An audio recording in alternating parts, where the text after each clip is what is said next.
Hi, welcome back to my channel. I'm still Catherine. This is still Live Fully Alive. And I'd like to talk to you a little bit today about Brexit and what's happened in the wake of Brexit. More specifically, the European superstate that's come up in the wake of Brexit. I don't know if anyone's seen these reports yet, but apparently Germany's foreign minister, Frank-Walter, and his French counterpart, Jean-Marc, presented a proposal for a closing EU integration based on 3 key areas: internal and external security, the migrant crisis, and economic cooperation.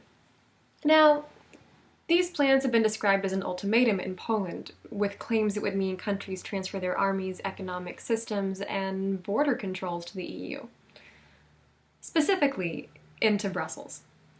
In their statement Monday, the leaders said that the EU is a success. It indicated the superstate is indispensable to securing the economic and social progress for our people and asserting Europe's role in the world. But German Chancellor Ms. Merkel, French President Hollandais, and Italian Premier Matteo Renzi, I didn't say that right. Renzi? I don't know. I'm sorry. I only speak English right now.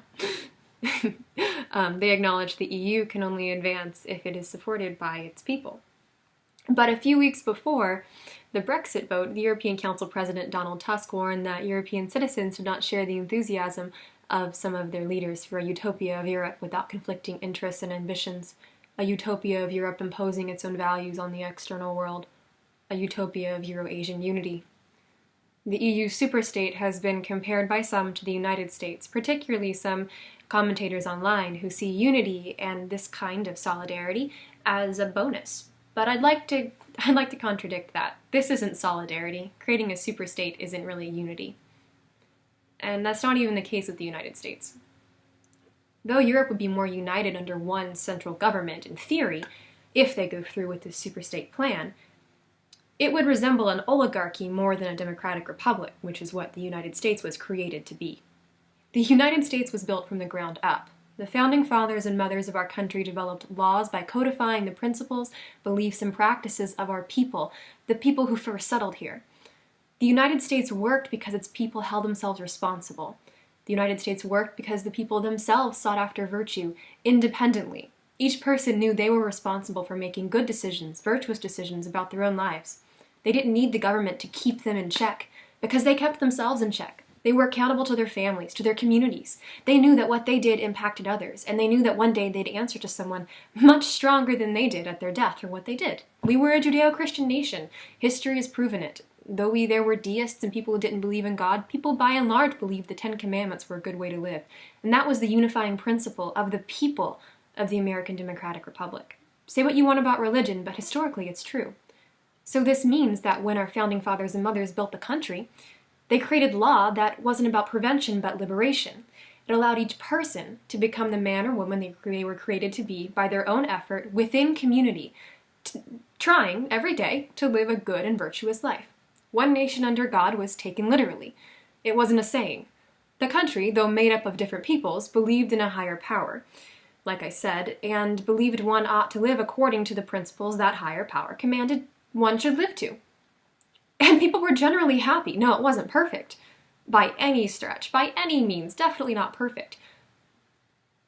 But the fact that each person took seriously their responsibility to live a good and virtuous life meant that our nation was free only because our nation knew it was responsible. The model proposed by the EU superstate follows the opposite formula, as opposed to the United States, which was a ground-up growth.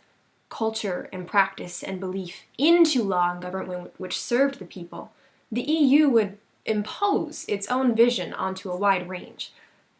Instead of creating a government to serve its citizens in their individual and community pursuits of the good, the virtuous, to quote the founding fathers and mothers, it would do as Donald Tusk indicated in the article that I'll link in the description. It would erase all national and cultural differences for the sake of union, but a false union.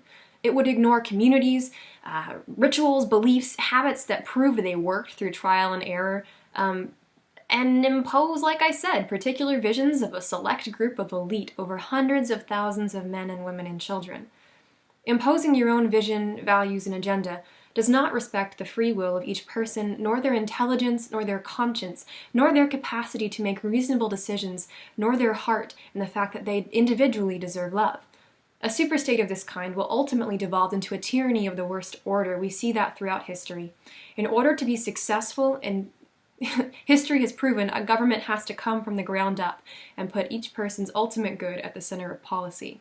This proposal to create an EU superstate would not do that, and the number of countries that are openly protesting the creation of an EU superstate that would withdraw all national powers into Brussels should alert the world that there's something going on here that we ought to be careful of. There's nothing wrong with having separate nations. Nations aren't abstract concepts. They're made up of individual people with hearts, minds, souls, dreams, values, consciences, free wills, and we ought to remember that. Government was created to serve the people, not the people ambiguously, but each individual person. People weren't made to serve government. I'm Catherine, and this has been Live Fully Alive. I'll see you next time.